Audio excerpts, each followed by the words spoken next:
Il perdono, un sentimento celebrato da millenni da filosofi, teologi e leader religiosi, spesso descritto come un atto nobile, umanitario, capace di elevare moralmente lo spirito dell'uomo, eppure così difficile da sentire, specialmente quando il responsabile si è reso colpevole di atti gravi che non possono e non devono essere giustificati o dimenticati.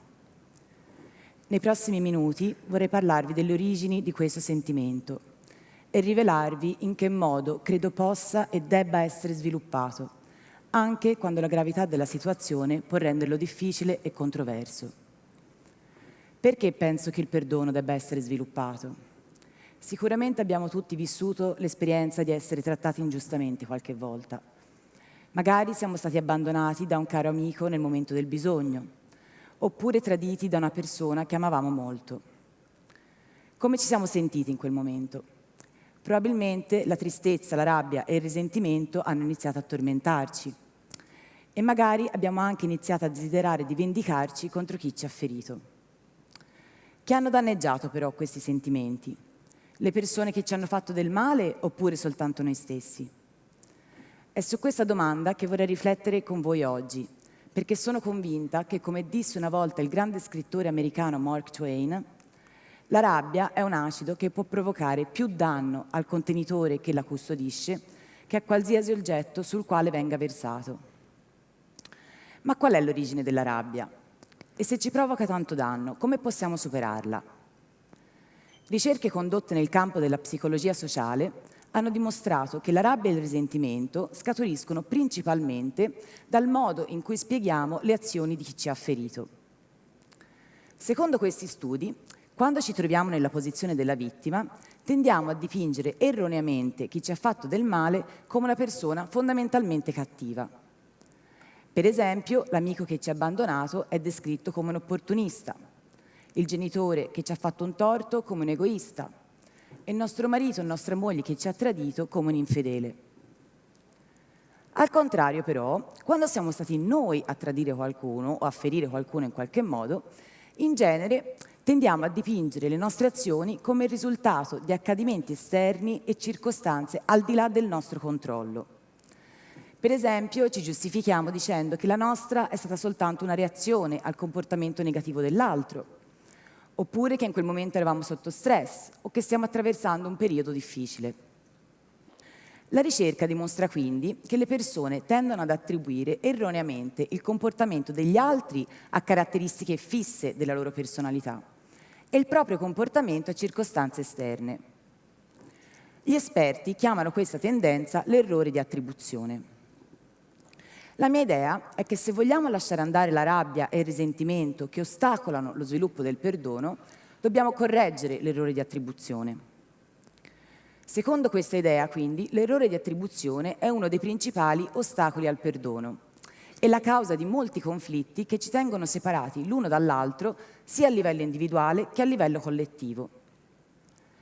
A livello individuale, queste tendenze portano a una separazione concettuale tra il sé e l'altro. L'altro diviene il sito delle nostre proiezioni negative. Viene rappresentato come qualcosa di diverso dal sé, come un'entità separata che non merita rispetto. Ferendo i nostri sentimenti e sfidando i nostri valori, l'altro perde la sua dignità di essere umano e può essere quindi trattato di conseguenza.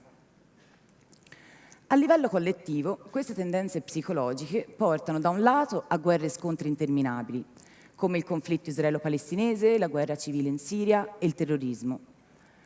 Dall'altro portano alla creazione di sistemi di giustizia eccessivamente punitivi, che prevedono pene carcerarie severe e prolungate anche per crimini minori. Eppure, come dimostrano gli altissimi livelli di recidiva registrati tra i condannati in vari paesi del mondo, queste misure punitive non sono in grado né di trasformare il comportamento dei trasgressori, né di porre fine ai conflitti sociali e creare un mondo più sicuro. Allora forse dovremmo chiederci, la punizione e il carcere sono davvero gli unici sistemi a nostra disposizione per fare giustizia? O esiste forse una maniera alternativa? In effetti esiste una strada alternativa, una strada che sfida le nostre idee prestabilite su come gli individui e la società dovrebbero rispondere alla violenza e al conflitto. Secondo questa idea, se l'obiettivo è di portare pace e armonia nella nostra società, i trasgressori devono essere aiutati a sviluppare l'empatia verso le loro vittime e a capire il danno che le loro azioni hanno provocato. A loro volta, le vittime devono essere aiutate a sviluppare la compassione e il perdono verso i trasgressori, nonostante la difficoltà della situazione. Ma perché le vittime dovrebbero aspirare a perdonare chi gli ha fatto del male? La ricerca psicologica ha dimostrato che trasformare la rabbia e il risentimento in compassione e perdono contribuisce positivamente al benessere psicologico e alla salute fisica delle vittime nel processo. I sostenitori del modello tradizionale di giustizia sostengono però che perdonare chi ha commesso un crimine è irrispettoso nei confronti del dolore della vittima e dei valori della società. A mio avviso, però, queste critiche si basano su un'idea della relazione tra il trasgressore e l'atto criminale che non riconosce la fondamentale giustificazione morale del perdono. Infatti, mentre il sistema tradizionale tende a identificare il peccato col peccatore, per riuscire a perdonare senza però giustificare, dobbiamo separare l'atto criminale, che può essere condannato, dalla persona responsabile di tale atto, che può invece essere perdonata. Condannando il crimine ma non la persona, da un lato manteniamo intatto il rispetto per il dolore della vittima e i valori della società, e dall'altra aiutiamo il trasgressore a non identificarsi con il suo errore e la vittima a perdonare il suo malfattore. È sostenendo la separazione concettuale tra il crimine e la persona che il ruolo del sistema giudiziario può risultare determinante per lo sviluppo del perdono. Ma il nostro sistema giudiziario è in grado di sostenere questa separazione concettuale? Nel modello retributivo tradizionale, l'equilibrio della bilancia della giustizia si ottiene infliggendo una punizione al trasgressore commisurata al danno sociale provocato dal crimine. Secondo alcuni critici, focalizzandosi esclusivamente sull'azione da compiere nei confronti del trasgressore, il modello tradizionale tende a ignorare i bisogni delle vittime nel processo. Infatti, privando le vittime di una voce nel procedimento, il sistema penale tende a negare loro la possibilità di esprimere i propri sentimenti e le proprie paure e di superare così il trauma provocato dall'evento. Per risolvere questo problema, questi critici propongono un modello alternativo di giustizia, basato sulla riparazione del danno provocato dal crimine alle vittime e alla società, anziché sulla quantità di punizione da imporre al trasgressore.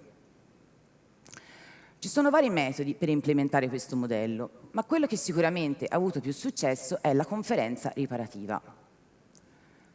La conferenza riparativa cerca di riunire le vittime, i trasgressori e i loro familiari per trovare insieme una soluzione costruttiva ai danni provocati dal crimine, aiutati da un mediatore imparziale, in genere un agente di polizia. Mentre il sistema tradizionale si basa su una relazione antagonistica tra lo Stato e i trasgressori, le conferenze riparative cercano di creare una relazione di cooperazione tra tutte le parti coinvolte, in una dinamica di carattere circolare. La mia idea è che, mentre l'approccio antagonistico del sistema tradizionale raramente stimola il condannato a chiedere scusa e le vittime a perdonare, la natura cooperativa e circolare della conferenza riparativa crea l'ambiente ideale affinché avvenga questo scambio.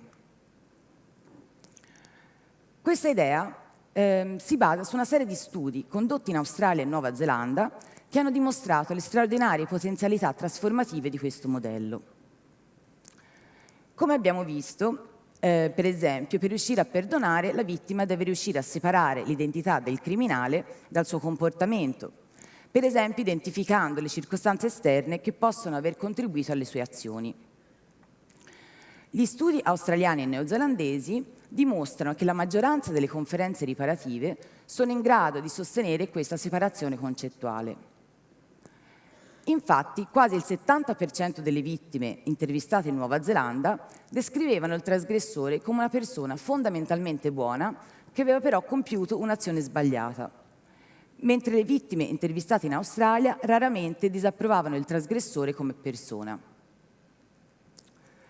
D'altro canto, come abbiamo visto, per riuscire a chiedere scusa, i trasgressori devono riuscire a sviluppare l'empatia verso le loro vittime e a capire il danno che le loro azioni hanno provocato. Gli studi australiani dimostrano che le conferenze riparative sono più efficaci dei processi penali tradizionali nel facilitare questo tipo di trasformazione. Infatti, mentre nei processi penali tradizionali soltanto il 19% delle vittime riportava di aver ricevuto delle scuse, nelle conferenze riparative queste percentuali schizzano al 72%. Questo dato è particolarmente significativo perché la ricerca ha dimostrato che le vittime sono molto più inclini a perdonare quando ricevono delle scuse, come possiamo anche immaginare. Infine, gli studi per riuscire a perdonare le vittime devono riuscire a lasciare andare la rabbia e a sviluppare la compassione verso i trasgressori. E ancora una volta gli studi condotti in Australia dimostrano l'efficacia della giustizia riparativa nel sostenere questa trasformazione emotiva. Infatti, mentre prima delle conferenze riparative il 63% delle vittime provava rabbia verso il trasgressore, dopo le conferenze queste percentuali si dimezzano, calando drasticamente al 29%. Viceversa, se prima delle conferenze riparative soltanto il 19% delle vittime provava compassione verso il trasgressore, dopo le conferenze queste percentuali raddoppiano, raggiungendo il 48%. Come dimostrano questi studi, quindi, se completata con successo, una conferenza riparativa può contribuire alla creazione di una nuova relazione tra la vittima e il criminale e, col tempo, portare al perdono e alla riconciliazione. Alcuni critici sostengono però che la giustizia riparativa è basata su idee un po' ingenue e utopistiche. Essi enfatizzano l'egoismo che pervade molte relazioni sociali, sostenendo che queste smentiscono la fiducia nelle doti empatiche dell'uomo su cui si basa questo modello. La ricerca psicologica sperimentale dimostra però che se trattiamo le persone in modo onesto, queste saranno a loro volta più inclini a comportarsi in modo onesto. Se le trattiamo come se fossero affidabili, queste saranno a loro volta più affidabili. E se diamo loro una responsabilità attiva, queste la assumeranno in maniera costruttiva. Fidarsi della capacità umana all'empatia non è quindi ingenuità, ma una scelta basata su un'accurata osservazione dei dati a nostra disposizione.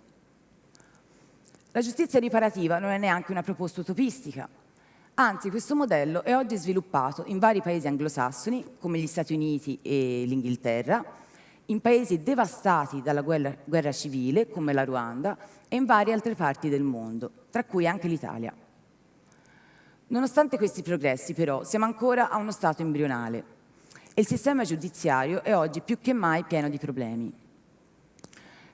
Per esempio, come molti probabilmente sanno, negli ultimi anni abbiamo assistito a una crescita esponenziale nel numero di carcerati e a altissimi livelli di ricaduta dopo il rilascio. Etichettando i trasgressori come criminali, li abbiamo di fatto spinti a identificarsi con le loro azioni, impedendo ogni possibilità di cambiamento.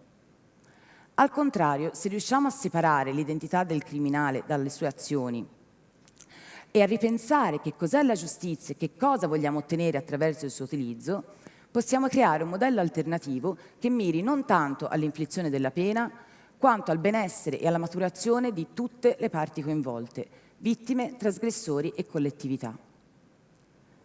Fino ad oggi ci siamo sempre chiesti quanta punizione dovremmo infliggere per questo crimine. E se invece iniziassimo a chiederci che cosa possiamo fare per ristabilire l'armonia perduta? Grazie.